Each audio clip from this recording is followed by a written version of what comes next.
नमस्कार दोस्तों। आज फिर जो है आपके सामने मैं 10 मिनट शो लेकर आया हूँ।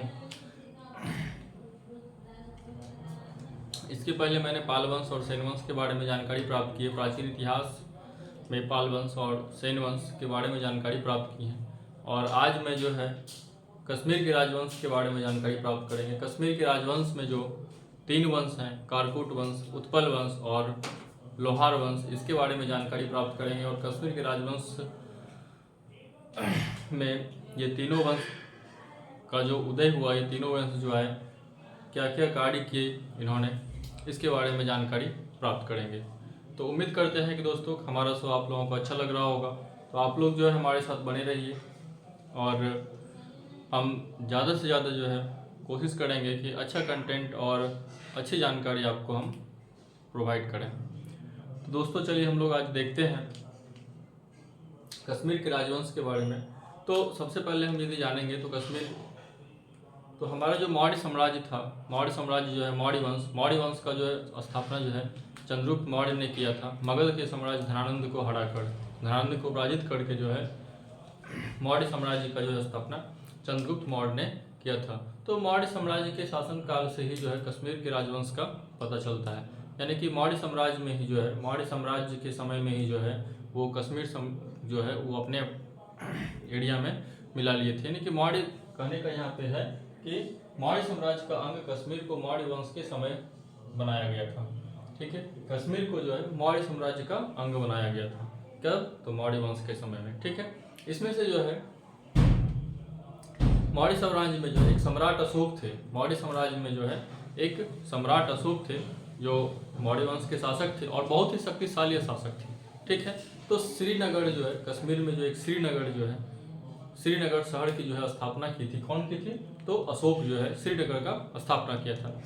अशोक का जो बेटा था जौलक, ठीक है, यहाँ पे होगा अशोक का जो पुत्र था वो जौलक, वो क्या किया था कि कश्मीर में जो है हिंदू सभ्यता का विकास किया।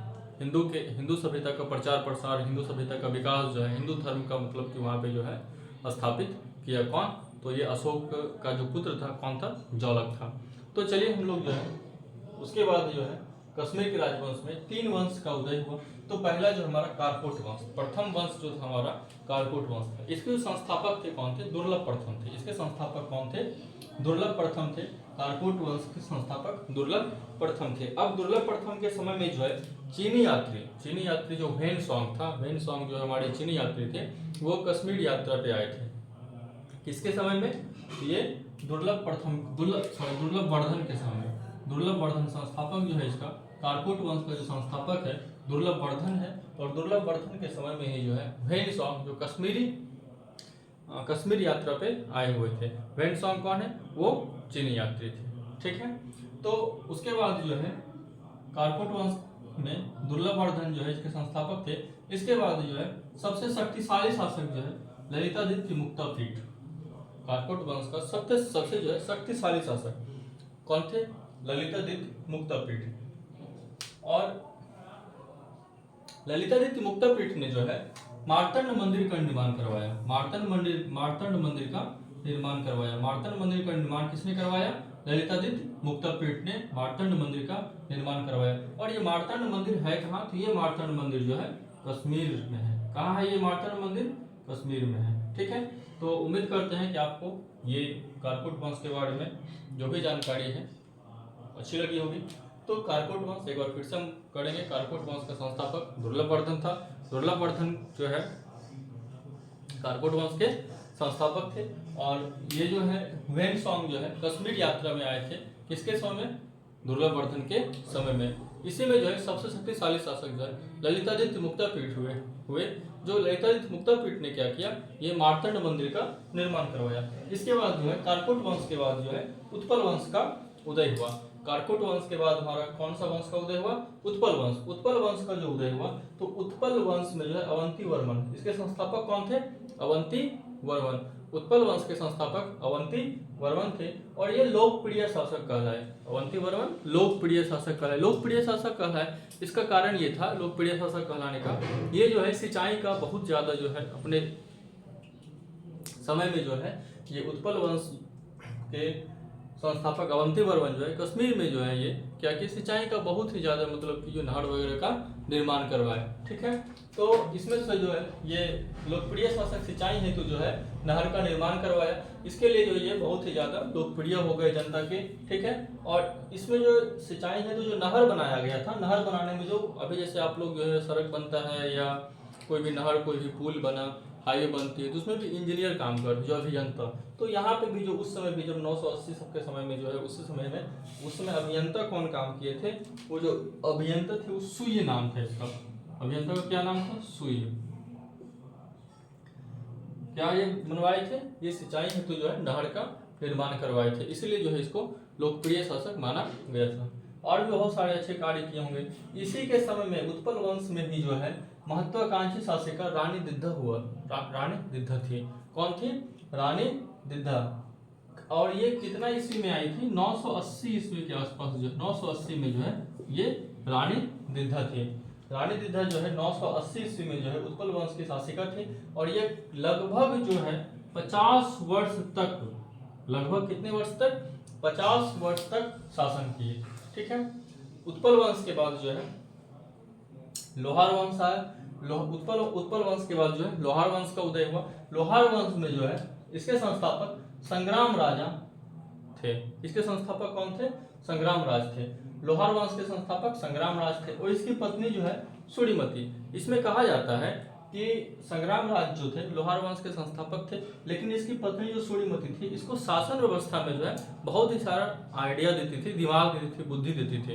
यानी कि शासन कैसे चलाना है, कौन सा नया कार्य करना है, कैसे मतलब कि जो है अपने शासन व्यवस्था को सुदृढ़ करेंगे, कैसे हम जो है अपने एरिया का विस्तार करेंगे। तो उसमें जो है सूर्यमती जो है इसको संग्राम राज को जो है इसकी पत्नी थी सूर्यमती बहुत ही अच्छा आइडिया देती थी, मतलब आइडियोलॉजी का मतलब आइडिया देती थी, मतलब उसका दिमाग वगैरह देती थी, एक जैसे सपोर्टिव के तौर पे वहाँ पे ये कार्य करती थी। इसके बाद जो है लोहार वंश का संस्थापक संग्राम राज थे। इसके बाद अनंत राजा आए, उसके बाद हर्ष भी आए, लेकिन इन सभी का जो है वर्णन उस तरह से मतलब कि उतना ज़्यादा नहीं है, तो इसलिए इन सभी को पढ़ना उतना इम्पोर्टेंट नहीं है एग्जाम के पॉइंट ऑफ व्यू से जो है। फिर यहाँ पे कल्हण हर्ष का आश्रित कवि था। कल्हण को आप लोग जान रहे होंगे, राजतरंगिणी के ये लेखक थे। इसमें से देखिए लोहार वंश है, लोहार वंश में इसका संस्थापक कौन था? संग्राम राज था। संग्राम राज की पत्नी सूर्यमती इसको सपोर्ट करती थी, आइडिया वगैरह देती थी, शासन कैसे चलाना है। ठीक है, उसे में अनंत राजा भी शासन आए, फिर हर्ष भी रहे। कल्हण जो है हर्ष का आश्रित कवि था। कल्हण जो है कवि है, ये हर्ष का कौन था? आश्रित कवि था। जय सिंह अंतिम शासक हुए, 1128 से लेकर 1155 ईस्वी तक ये रहे थे। जय सिंह जो है लोहार वंश का अंतिम शासक हुए और कल्हण के राजतरंगिणी का विवरण समाप्त हो जाता है। कब समाप्त हो जाता है? जयसिंह के शासन के बाद ही जो है कल्हण के जो है राजतरंगिणी का विवरण समाप्त हो जाता है। कि राजतरंगिणी एक देखिए, ये राजतरंगिणी जो है ये साहित्य है, ये पुस्तक है जो राजतरंगिणी, इसके कवि कौन है, इसके लेखक कौन है? तो इसके लेखक हैं कल्हण। राजतरंगिणी कल्हण का राजतरंगिणी, ये एग्जाम में पूछा जाता है, बहुत ही इंपॉर्टेंट है क्वेश्चन। जैसे हम कल आपको बताए थे गीत गोविंद के रचयिता जयदेव, राजतरंगिणी के रचयिता कल्हण, ये सब बहुत ही इंपॉर्टेंट फैक्ट्स है जो एग्जाम में कहीं भी आपको कभी भी देखने को मिल सकता है। ठीक है, इसको आप जो है अच्छे से नोट कर लीजिए और अच्छे से इसको दिमाग में फिट कर लीजिए, एकदम हूबहू क्वेश्चन छपता है। गीत गोविंद के रचयिता जयदेव, राजतरंगिणी के रचयिता कल्हण, या नहीं तो इस तरह से करके भी आ जाएगा कि मिलान करने वाला में भी जो है इसमें रह सकता है, 2-3 दे देगा, राजतरंगिणी और गीत गोविंद, फिर अभिज्ञान शकुंतलम, तो ये सब कर अभिज्ञान शकुंतलम कालिदास का है, तो उसके बारे में भी हम आगे चर्चा करेंगे दूसरे वीडियो में। ठीक है, तो कल्हण के राजतरंगिणी का विवरण जो है इसमें समाप्त हो जाता है। कब समाप्त हो जाता है? तो जयसिंह के शासनकाल के बाद ही जो है कल्हण के राजतरंगिणी का विवरण मतलब इसमें समाप्त हो जाता है। चलिए, उम्मीद करते हैं कि आपको ये समझ में आया होगा। तो कश्मीर के राजवंश का जो था उतना कुछ खास नहीं था, बस हम एग्जाम के पॉइंट ऑफ व्यू से इसको जो है हम आपको बताए हैं। इसमें ज़्यादा कुछ नहीं है, जो जो इम्पोर्टेंट है, जैसे कारकोट वंश, इसमें कितने वंश थे? तो कारकोट, उत्पल और लोहार वंश, 3 वंश थे इसमें। और कश्मीर के राजवंश का जो है कैसे हुआ? तो मौर्य साम्राज्य के समय से ही जो कश्मीर को जो है जाना जा रहा है, कश्मीर को देखा जा रहा है, ठीक है ना। मौर्य साम्राज्य के समय में ही जो है कश्मीर को जो है वो मौर्य वंश में ही जो है कश्मीर को मौर्य साम्राज्य का अंग बना लिया गया था। और उस समय जो है कश्मीर में जो श्रीनगर थे, श्रीनगर का जो स्थापना करवाए थे वो कौन करवाए थे? अशोक सम्राट ने करवाए थे, सम्राट अशोक, जो कि महान शासक था मौर्य वंश का, ठीक है। उसके बाद जो है उसी कश्मीर में जो है हिंदू धर्म का स्थापना या हिंदू साहित्य का प्रचार प्रसार, हिंदू साहित्य का विकास कौन करवाए थे? तो कश्मीर अशोक का जो पुत्र था वो ज्वालक करवाए थे, ठीक है। उसके बाद आपका जो है कारकोट वंश, उत्पल वंश और लोहार वंश। तो कारकोट वंश में दुर्लभ वर्धन संस्थापक आए। फिर यहाँ पे जो है वेनसोंग आए थे कश्मीर यात्रा के दौरान, किसके समय में? कारकोट वंश में ही। ये सब थोड़ा इंपॉर्टेंट। शक्तिशाली शासक कौन थे इसका? तो ललितादित्य मुक्तापीठ था। किस मंदिर का निर्माण करवाया ललितादित्य मुक्तापीठ ने? तो मार्तंड मंदिर का निर्माण करवाया। उत्पल वंश के संस्थापक अवंती वर्मन। अच्छा, एक चीज और यहाँ पे छूट गया है, इसको नोट कर लीजिएगा। अवंती वर्मन जो है, अवंती वर्मन शहर या अवंती वर्मन नगर का स्थापना जो है ये अवंती नगर का स्थापना, अवंती जो कि जानते होंगे आप लोग उज्जैन में है, ठीक है। अवंती नगर का जो स्थापना कौन करवाए थे? ये अवंती वर्मन जो है, अवंती वर्मन, अवंती शहर का जो स्थापना भी करवाए थे, ठीक है। और ये बहुत ही लोकप्रिय शासक था, इसलिए था कि सिंचाई का बहुत ही अच्छा काम किया, सिंचाई के लिए नहर वगैरह बनवाए थे। और अभी भी जो है हमारा भारत देश जो है कृषि प्रधान देश है। अब यदि किसान को जो है आप खुश रख लीजिए तो आप जो है लोकप्रिय शासक या अभी के समय लोकप्रिय नेता बन जाएंगे, ठीक है। क्योंकि बहुत ही खेती में बहुत ही ज़्यादा मेहनत होता है, उसमें यदि थोड़ा सा भी आप सपोर्ट कर दे रहे हैं किसान को, उनको बहुत लगता है, ठीक है। और वो लोग मेहनत भी हम लोगों के लिए बहुत करते हैं। उन लोगों के मेहनत से ही जो है आज हम लोगों के घर में जो है दाना पानी चलता है। कोई भी अनाज हो तो उन लोगों के मेहनत से ही आता है। चाहे आप भी किसान होंगे तो आप भी मेहनत करते होंगे अपने खेतों में जाके, ठीक है। तो महत्वाकांक्षी शासिका उस समय रानी दिद्धा थी, जो 980 ईस्वी में आई थी और 50 वर्ष तक जो है उत्पल वंश में शासन की, ठीक है। अवंती शहर का स्थापना अवंती वर्मन ने करवाया था। लोहार वंश का राजा जो संग्राम राज था, इसकी पत्नी जो थी सूर्यमती, इसको सपोर्ट करती थी किसमें?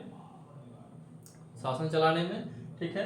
इसमें अनंत राज भी राजा थे, हर्ष भी आए। और कलहन जो है हर्ष का आश्रित कवि था। कलहन जो है जैसे राजतरंगिणी का लेखक कलहन जो है जयसिंह के समय में भी थे और हर्ष के समय भी था। हर्ष का आश्रित कवि था और जयसिंह जो है अंतिम शासक था लोहार वंश का। इसके बाद जो है यानी कि इस वंश का कश्मीर के राजवंश में जो है इस लोहार वंश का यहाँ पे समाप्ति हो गया। और ये जो है एकदम बहुत ही इंपॉर्टेंट है, इसको आप लोग एकदम नोट कर लीजिएगा, राजतरंगिणी के लेखक कलहन। और एक चीज ये भी इंपॉर्टेंट हो सकता है कि हिंदू सभ्यता का जो है विकास कश्मीर में कौन करवाया था?